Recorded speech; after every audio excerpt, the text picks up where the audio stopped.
Latte. Christophe Ondelatte. Quand un mari ou un compagnon est violent, on sait à quel point il est compliqué de porter plainte. Mais quand il est gendarme, c'est encore plus compliqué. Voici l'histoire d'Alizé Bernard, qui sera là tout à l'heure, tirée de son livre coécrit avec Sophie Boutboul, qui paraît chez Grasset, « Silence on cogne ». Il lui a fallu surmonter beaucoup d'obstacles pour faire condamner son compagnon gendarme. Je l'ai écrit avec l'aide de Simon Veil, la réalisation est de Céline Lebrun. Europe 1, Christophe Ondelatte.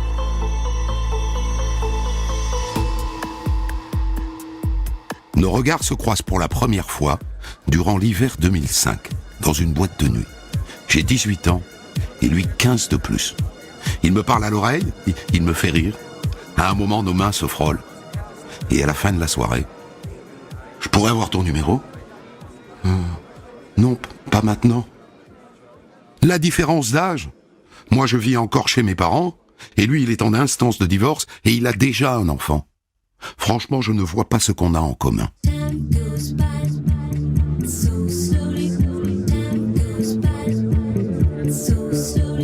Pendant un mois, il revient souvent dans cette boîte de nuit. T'accepterais de passer une soirée avec moi ? C'est charmant, tous ces efforts qu'il fait. Et puis il me plaît bien. Alors je finis par céder, et début 2006, nous dînons tous les deux. Je me souviens, il fait très froid, je suis collé au chauffage du restaurant. La soirée est agréable, mais on est trop différents. Je suis lycéenne, je passe mon bac, et lui il est gendarme et papa. On est beaucoup trop différents. Cela dit, on a aussi des points communs. Et petit à petit, je tombe amoureuse.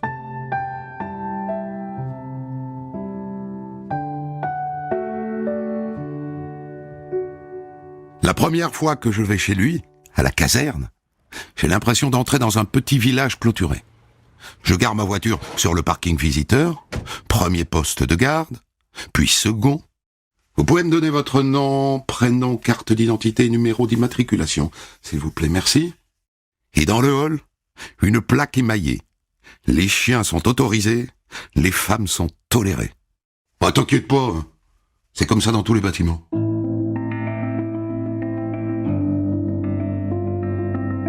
Quelque temps plus tard, il m'invite à passer une semaine à la caserne. Il vient me chercher chez moi, et moi, je ne veux pas qu'il rencontre mes parents pour l'instant. Donc je lui ai demandé de m'attendre dans la voiture.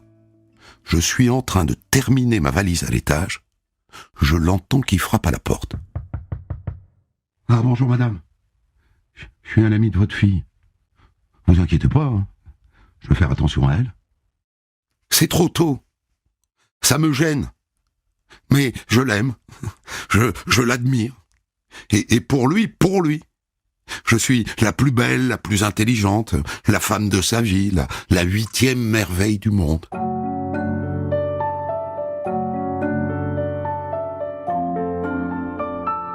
Son premier déplacement, pour une mission de renfort et de maintien de l'ordre, dure 1 mois.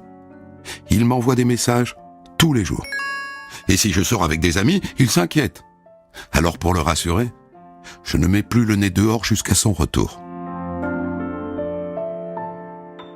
En septembre 2006, moi je démarre un BTS. Je dors dans son appartement de plus en plus souvent et je finis par m'installer chez lui. Et là il m'explique les usages de la vie en caserne, les règles officieuses. C'est une petite communauté, tu vois, ici. Il faut dire bonjour à tous ceux qu'on croise, mais pas trop parler aux femmes qui se regroupent en bas avec les enfants. Tu verras, ce sont des commères. Elles font beaucoup d'histoires. Elles sont capables de semer la zizanie dans notre couple, hein. Avec les hommes aussi, tu discutes pas trop, hein. Sinon, tu vas vite avoir une réputation d'allumeuse. À part ça, on ne ferme jamais la porte chez nous. On ne risque rien. Et puis, les cloisons sont maigrelettes. On entend tout ce que font les voisins, quand ils déjeunent, quand ils vont aux toilettes, quand ils mettent en marche leur sèche-linge. Il faut faire avec.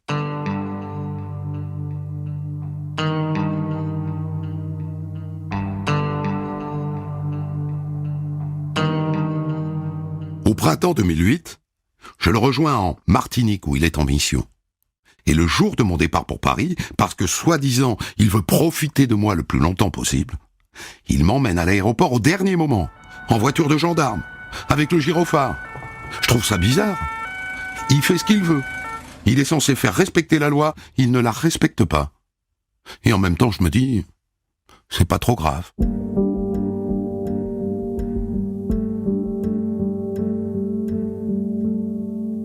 Au début de l'été, on est en voiture, l'air est doux. Je baisse la vitre côté passager. Depuis quelque temps, il y a quelque chose que je ne supporte pas. Il continue de voir une de ses ex. Non mais tu comprends, je peux plus vivre avec une autre femme, enfin, qui est si présente dans notre couple. Je peux plus. Si ça continue, je te quitte. Et là, bam! Coup de poing sur ma joue gauche. Je suis ébloui, sonné. Arrête-toi! Je veux descendre de la voiture. J'ouvre la portière. Je me laisse tomber dans le fossé. C'est la première fois qu'un homme me frappe. Je suis complètement paumé. Je sors mon téléphone. Je veux appeler un taxi, mais je sais même pas où je suis. Il se gare plus loin. Il revient vers moi. Je suis désolé. Je m'excuse. Allez, remonte dans la voiture. C'est dangereux de rester sur le bord d'une route toute seule. Je remonte. Allez, c'est bon, calme-toi, t'as rien. Si. J'ai mal. Amène-moi à l'hôpital. Je t'amène chez le médecin de la caserne. Le docteur en question ne peut rien faire pour moi. Alors il rédige un courrier pour les urgences de l'hôpital. Et à l'hôpital, moi je ne peux pas parler. C'est lui qui parle. Je suis gendarme, là, à la caserne d'à côté. J'entraînais ma compagne à la boxe pour lui apprendre des techniques de combat. Elle s'est mal protégée. Elle a mal monté sa garde. Elle a pris un mauvais coup. Ils s'y reprennent à plusieurs fois pour remettre ma mâchoire en place. Je ne peux plus ouvrir la bouche. Un certificat médical atteste que j'aurai des problèmes d'élocution pendant 21 jours. 3 semaines. Et demain j'ai l'oral d'anglais de mon BTS.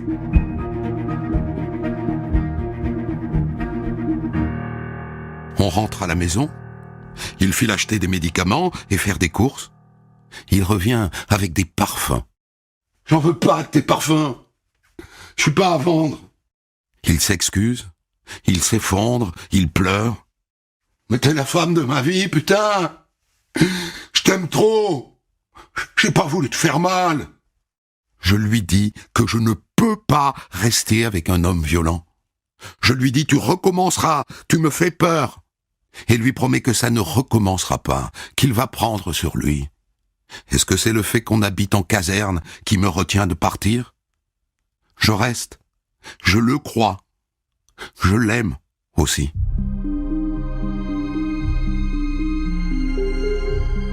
J'ai passé mon examen sans pouvoir ouvrir la bouche. Je leur ai montré mon certificat médical pourtant. Lui, il l'avait jeté à la poubelle, je l'avais récupéré. Et pourtant, adieu mon diplôme.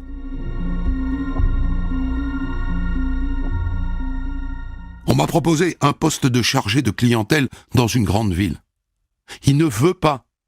Il a peur que je rencontre trop de monde, que je me fasse draguer. Enfin, je sais pas, trouve quelque chose, je sais pas, plus près de chez nous, quoi. Qu'on pense à la famille qu'on veut construire. Il règne sur mon existence, désormais. Il ne veut plus que je fume non plus. Il veut que je fasse du sport. Et moi, je n'ai pas encore compris la puissance d'un uniforme.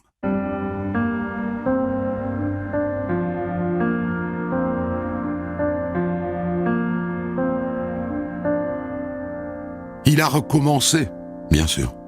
À coups de claque, je me suis retrouvé bloqué entre le canapé et la table basse. Les voisins ont entendu, sans doute. Il n'a pas l'air très inquiet. Ah, tu sais, à la caserne, beaucoup d'hommes frappent leurs femmes. Et puis, il m'a pris dans ses bras. Il m'a dit, tu es la femme de ma vie. Il m'a dit, je t'aime trop, c'est pour ça que je te frappe. Il m'a expliqué qu'il avait du mal à gérer son travail, qu'il avait beaucoup de pression, qu'il allait quitter la gendarmerie mobile. Et moi, je me suis raccroché au fait qu'il m'aimait.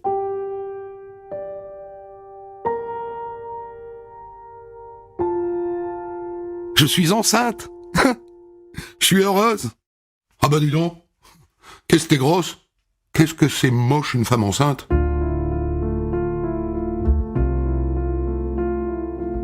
il a recommencé. Je ne suis pas d'accord avec lui. Bim! Il me frappe. Il a recommencé encore sur la tombe de ma grand-mère. Je sais pas, il a dû trouver que je me recueillais trop. Il m'a pris par les cheveux. Il m'a traîné sur le gravier sur plusieurs mètres. Notre fils est né. Je suis au lit, je l'allaite. Il regarde un film d'action à la télé. Tu peux baisser un peu? Bim! Oh, t'as pas à me dire ce que j'ai à faire. Une autre fois, il me frappe. Je lui dis, je vais te quitter. Je vais aller à la gendarmerie dire ce qui se passe. Ah ouais? Moi, je pense qu'ils me croiront moi. Hein? Quoi qu'il arrive. J'ai 16 ans de gendarmerie, je te rappelle. Hein? Et je suis assermenté. Je suis piégé. À la fin de mon congé maternité, je ne reprends pas le travail. Ça m'isole encore plus.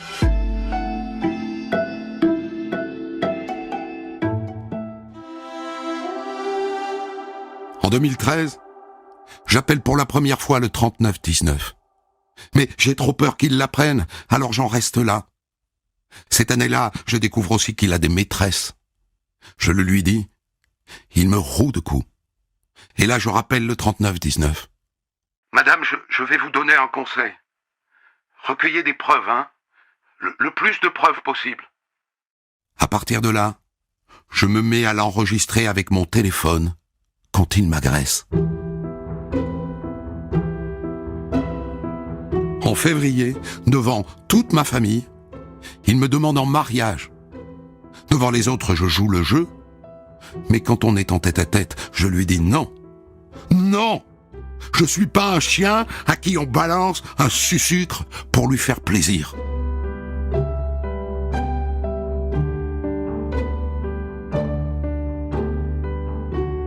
Le samedi 16 avril 2016, énième dispute.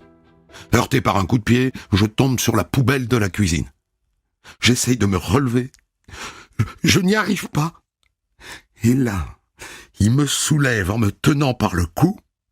Il me bloque la tête et le buste contre l'évier. Il a un couteau dans sa main droite. Un couteau. Je sens la lame froide sur le haut de mon crâne. Et son autre main qui m'étrangle. Je vais te buter. À ce moment-là, j'entends notre fils de 5 ans à l'étage. Qu'est-ce qui va arriver s'il me retrouve en sang dans la cuisine? Il finit par desserrer ses mains. T'es malade? T'es complètement malade? Il faut que tu t'en ailles. C'est plus possible de vivre comme ça. Je vais appeler la gendarmerie. Ça peut plus continuer comme ça. Arrête. T'es encore en vie. Ça va. Et puis va le prouver. Hein? Va le prouver, ma vieille, que je t'ai menacé avec un couteau. T'as une marque? T'es coupé? Tu saignes? Non. Alors t'as qu'à les appeler, et puis moi je dirais que c'est toi qui m'as menacé avec un couteau. Hein? Je dirais que t'es folle.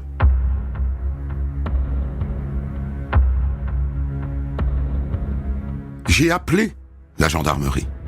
Je leur ai dit que je ne voulais pas d'intervention, que je voulais juste qu'ils gardent une trace de mon appel et que je lancerai une procédure après le week-end. 2 heures après, j'entends des voitures arriver dans notre impasse, je regarde par la fenêtre. C'est la gendarmerie. 8 gendarmes. Il frappe. C'est lui qui le rouvre. Coucou! Entrez, je vous en prie. C'est la Miss qui vous a appelé. Vous voulez boire quelque chose? 2 gendarmes s'isolent avec moi. Je leur raconte tout. Le couteau, l'étranglement, les insultes. Je leur dis que j'ai un enregistrement de tout ça. Enregistrement dans lequel il reconnaît qu'il m'a étranglé et menacé avec un couteau. Et de toute façon, il voit bien les rougeurs sur mon cou. Une demi-heure plus tard. Bon, madame, il a trouvé un endroit pour dormir.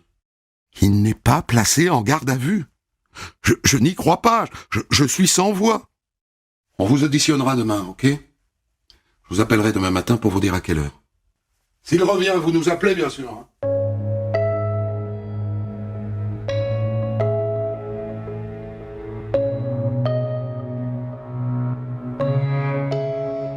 Quand Ils sont partis.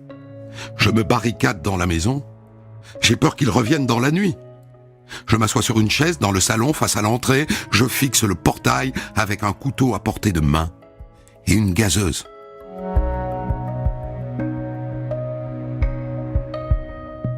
Le lendemain, j'arrive à la gendarmerie, je tremble. Je m'installe dans la salle d'attente. Et là, il arrive. Et il s'assoit en face de moi. « T'es une belle salope, hein, d'avoir fait des enregistrements. »« Comment ? Comment tu sais ça, toi ?» Pas de réponse. Pourquoi ils lui ont donné cette information ? Qui est à l'origine de cette fuite ? Ils veulent le protéger ? Il est interrogé par le directeur d'enquête, et moi par une gendarme, dans un bureau étroit. Et régulièrement, le directeur d'enquête vient prendre connaissance de mes déclarations. « Vous voulez porter plainte, madame ? » ?»« Je ne sais pas encore. Il faut que j'en parle avec ma famille, je veux être sûr d'avoir leur soutien. Vous savez, madame, il risque de perdre son travail. Le mieux serait sans doute d'en rester là, non ? Vous vous séparez, vous faites les choses intelligemment pour votre fils et... Vous voulez porter plainte alors ?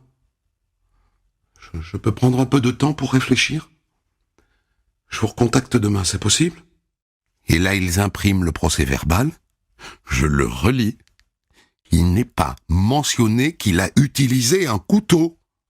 J'insiste pour que ce soit écrit noir sur blanc. Il l'ajoute. Je signe. Le gendarme s'isole avec moi. Il faut que vous vous concentriez sur le bien-être de votre fils, madame, non ? Séparez-vous proprement. Vendez la maison. Je sais pas, refaites votre vie. Quand on arrive à la maison, il me tend un papier qu'il a dans la main. C'est une composition pénale qui consiste en une amende de 250 €. Hein ? Tu vois, je m'en sors le cul propre, hein, grâce à mon pote. Je suis allé voir mes parents. Je vais déposer plainte. Le lendemain, j'appelle le chef d'enquête pour le lui dire. Ah mais ça n'est pas possible, madame, hein. Le procureur s'est déjà positionné. Il sera convoqué dans quelques semaines. Je peux peut-être porter plainte, je sais pas moi, pour les autres faits de violence. Je suis allé aux urgences plusieurs fois. Ah non, madame, non. Non, ça c'est pas possible non plus, hein. Votre procès verbal englobe tout, madame. Mais j'ai pas parlé de tout hier. C'est comme ça, madame. J'éclate en sanglots.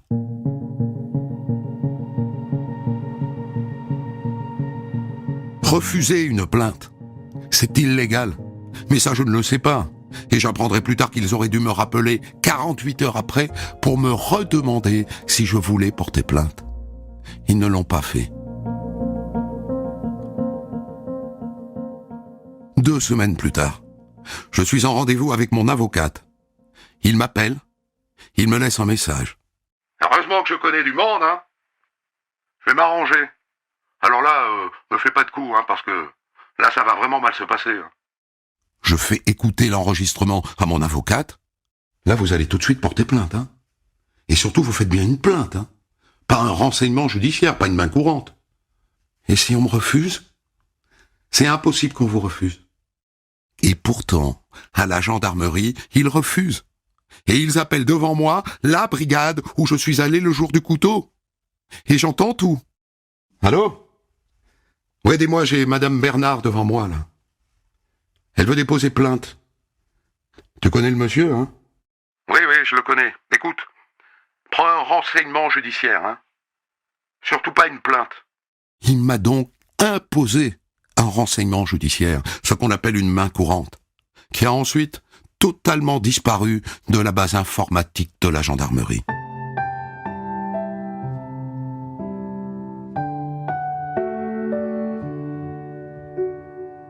Toutes les brigades et tous les commissariats de police ont l'obligation de recevoir les plaintes.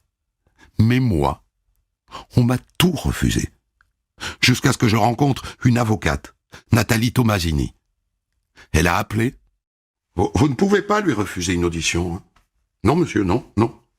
C'est la loi. La loi du 15 juin 2000, monsieur. Demain, qu'on soit clair, hein. Elle viendra déposer une plainte, hein. D'accord.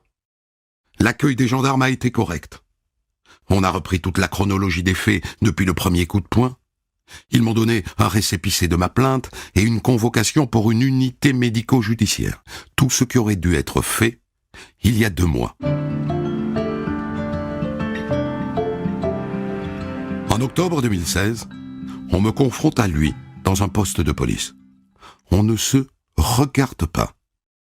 Vous vous rendez compte, monsieur, que vous avez utilisé des techniques de combat sur votre compagne?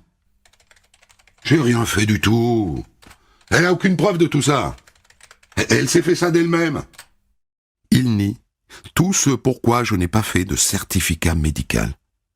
Il ne sait pas que j'ai des enregistrements et que je les ai fait retranscrire. Je les donne à la policière et je sors de cette confrontation épuisé.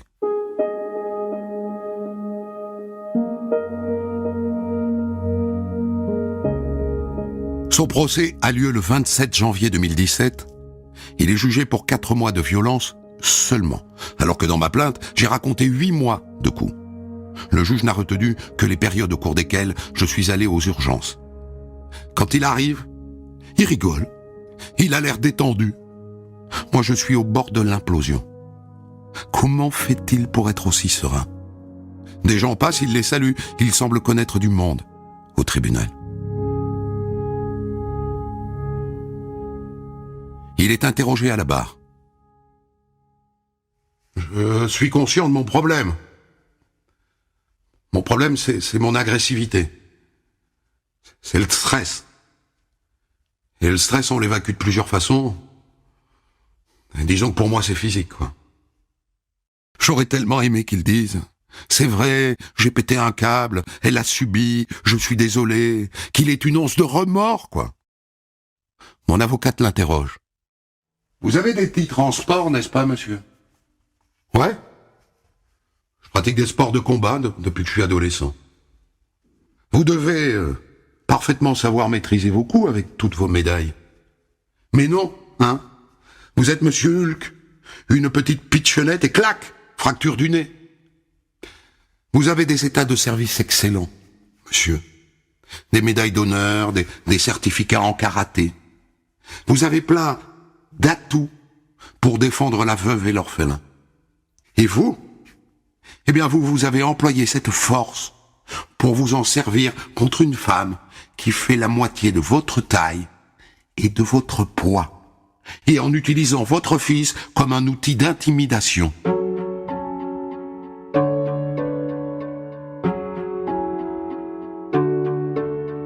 Il est condamné à 6 mois de prison avec sursis, plus 18 mois de mise à l'épreuve et une obligation de soins. Il doit aussi me verser 2 000 € au titre des souffrances endurées.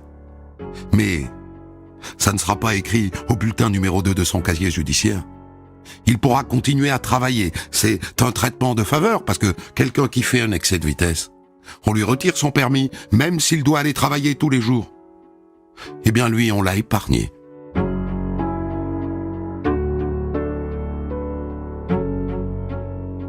Voilà pour votre histoire, Alizée, tirée directement du livre que vous publiez chez Grasset avec Sophie Boutboul, « Silence, on cogne ».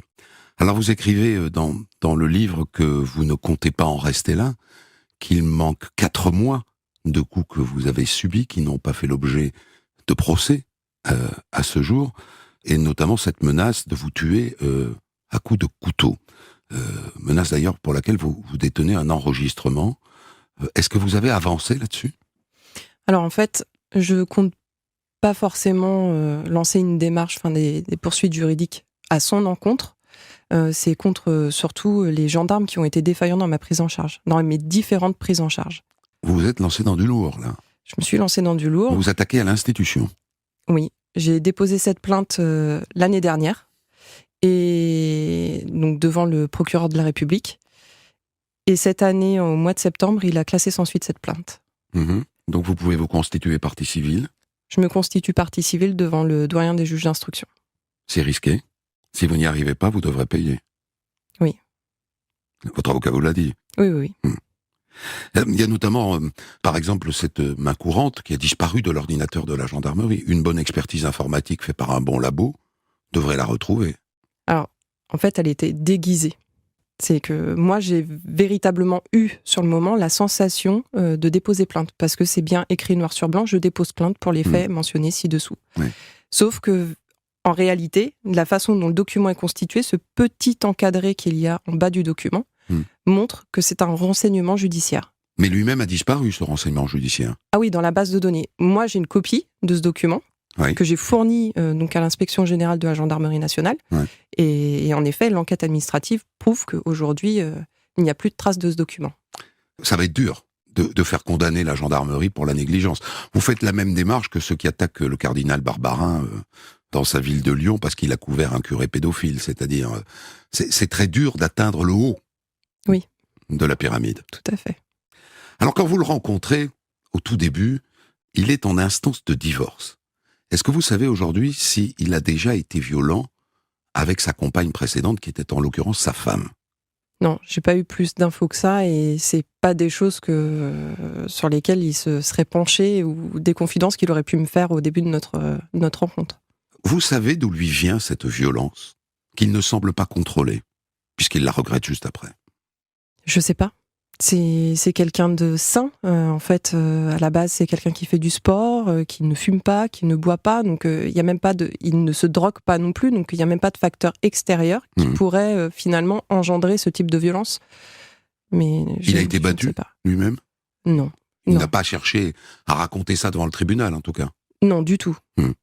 Alors, le premier coup de poing, c'est là que se trouve au fond le nœud de votre histoire, parce que il vous fracasse la mâchoire, ce qui vous empêche d'obtenir votre BTS.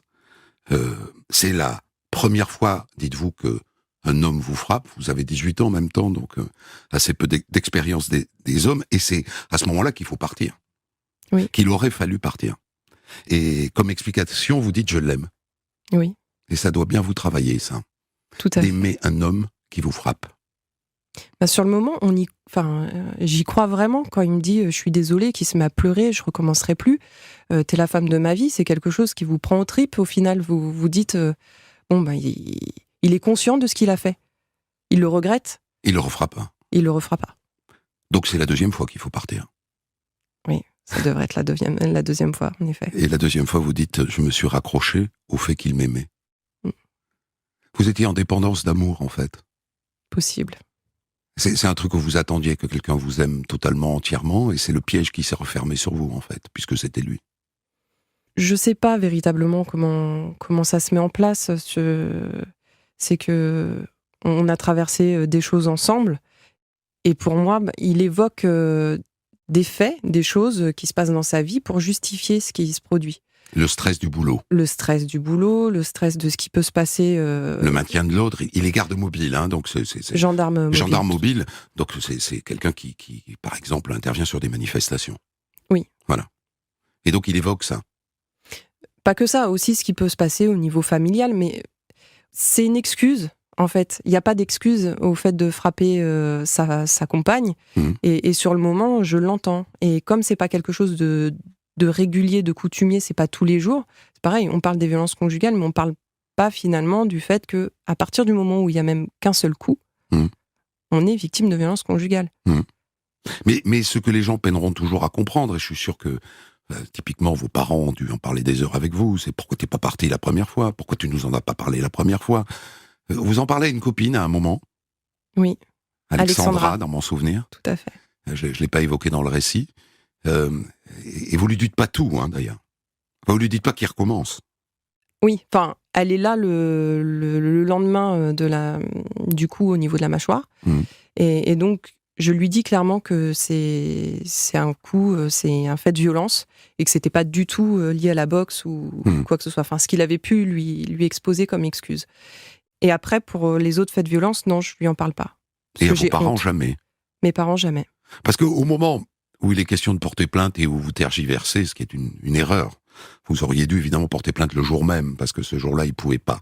Vous la refusez, et le lendemain, il trouve un échappatoire. Vous dites, il faut que je m'assure que mes parents vont me soutenir. Je sais pas, je les connais pas, vos parents, mais j'ai une sorte d'intuition qu'ils vont vous soutenir, évidemment. Alors, soutenir, oui, mais c'est surtout que j'étais dans une situation précaire à ce moment-là également. Ouais. J'étais en licenciement économique, Ouais. j'avais repris mes études, Ouais. et se lancer dans des procédures, ça coûte extrêmement cher. Donc j'avais besoin de leur soutien et moral, physique et financier. Ouais. Il faut qu'on en vienne donc au fait qu'il est gendarme et que sans doute ça change pas mal la donne. Je n'ai pas compris, écrivez-vous, la puissance d'un uniforme. C'est-à-dire que vous-même, au fond, le fait qu'il ait un uniforme vous impressionne. C'est surtout les menaces qui sont associées aux violences qui m'impressionnent. Et sur le moment, sincèrement, je pensais pas qu'on pouvait finalement le laisser dans une impunité totale en étant auteur de violences conjugales. Alors, il y a un moment où il vous dit, et on se demande si les voisins ont entendu, la fois où il vous balance contre la table basse, et il vous dit, à la caserne, il y a beaucoup de gendarmes qui frappent leurs femmes. Est-ce que c'est vrai ? Ah oui, c'est ce qu'il m'a dit. Après, j'avais pas de contact avec les autres femmes à la caserne. J'ai suivi les règles. Oui. Donc je ne sais pas, au final, si véritablement il y en avait d'autres qui étaient victimes de violences conjugales. J'en ai pas entendu, mais je pense que ce soir-là, on m'a entendu, par contre. Oui. Vous êtes sûr qu'on vous a entendu ? Ah, persuadé. On entend tout. On entend tout. Donc forcément, le bruit et les claques et les cris ont fait que les voisins ont entendu. Le fait que des gendarmes qui sont censés défendre donc le droit, la veuve et l'orphelin, dites-vous, battent leurs femmes, c'est lié à quoi, d'après vous ? Est-ce que c'est lié à un sentiment d'impunité ? C'est-à-dire, ils peuvent le faire, ils sont à peu près certains qu'il leur arrivera rien. Ou pas ? Non, je pense pas. Je pense que véritablement la difficulté dans le fait qu'il soit gendarme, c'est surtout quand on cherche à déposer plainte. Je pense pas que ce soit un acteur, un facteur pour être violent avec sa compagne. Il y a des gendarmes et des policiers qui sont très bien. Ouais. Tous ne sont pas comme ça, quand même. Ouais. Ça n'est pas lié au fait qu'ils savent qu'il leur arrivera rien. Parce que ce qui est intéressant, c'est que en ce moment, face à la question des violences conjugales, un certain nombre de gens disent il faudrait durcir les sanctions et il faudrait les incarcérer tout de suite. C'est-à-dire les écarter de manière à ce qu'ils ne puissent pas revenir et frapper à nouveau. Et en fait, quand on regarde l'histoire du crime, on n'a jamais mis autant de gens en prison en France et le crime ne baisse pas pour autant. C'est-à-dire, il n'est pas certain que la menace d'une sanction empêche les gens de frapper. Quand il frappe, il le dit, je suis en stress, et c'est physiquement que ça s'exprime. Et donc là, il n'y a pas la raison. Il réfléchit pas.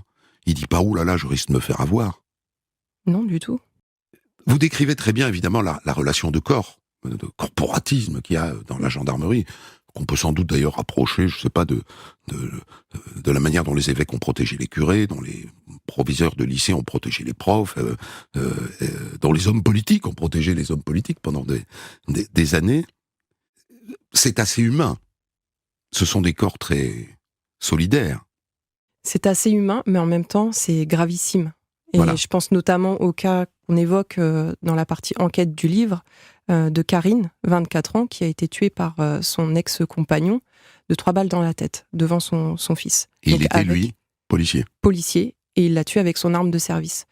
Elle avait déposé plainte, elle avait signalé les faits, elle avait appelé le 17, donc ils n'étaient plus ensemble, et pourtant, quand donc la gendarmerie à l'époque est intervenue, ils lui ont donné une tape sur l'épaule en lui disant qu'on ne te revoit plus ici. Enfin, là, c'est même l'esprit de corps, c'est même entre la police et la gendarmerie, simplement parce qu'ils sont représentants de la loi. Parce qu'il y aurait une solution, c'est que quand on veut accuser un gendarme, on aille à la police, et quand on veut accuser un policier, on aille à la gendarmerie. Parce qu'on sait qu'il y a la guerre des polices entre eux. Mais non. Mais non, parce qu'en plus, l'enquête ne va pas forcément être au profit de l'autre corps de métier. Enfin, c'est pour la police quand c'est un gendarme, ou la gendarmerie quand c'est un policier. Ça peut revenir aussi sur le secteur et traité par les gendarmes directement. Donc, aujourd'hui, c'est pas forcément... il n'y a pas de certitude dans le fait d'aller déposer plainte, justement, en commissariat ou en brigade, à l'inverse. Ni même devant le procureur de la République, puisque l'enquête, après, doit être menée et donc est redonnée aux enquêteurs. Les gendarmes sont des militaires, alors ça change un peu la donne quand même, parce que il y a chez les militaires quelque chose qui relève de l'énorme solidarité, presque de la fraternité, de principe quand même. Vous l'avez ressenti, ça ? Ah oui, j'ai beaucoup entendu, on est des frères d'armes. Oui. Donc oui, je l'ai ressenti. Et lui, il était très comme ça? Ah oui, oui, oui. Très, très engagé auprès de ses collègues. C'est une famille, au final. Ouais. C'est une grande famille. Ils bossent beaucoup, tous. Beaucoup, oui. Ouais. Et ils sont tout le temps ensemble, entre mecs. Tout à fait. Ils passent énormément d'heures ensemble. Notamment les gendarmes mobiles. Oui.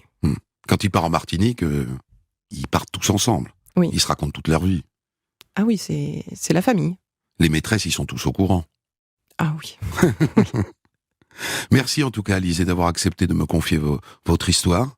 Je renvoie donc à ce livre qui a la vertu de partir de cas précis et d'élargir et de rendre compte d'un vrai phénomène dont personne n'avait jamais parlé, qui sont donc les coups portés par des gendarmes et des policiers sur leurs femmes, sujet jamais évoqué. Ce livre s'appelle Silence on cogne, il paraît chez Grasset, il est signé donc Alizée Bernard et Sophie Boutboul.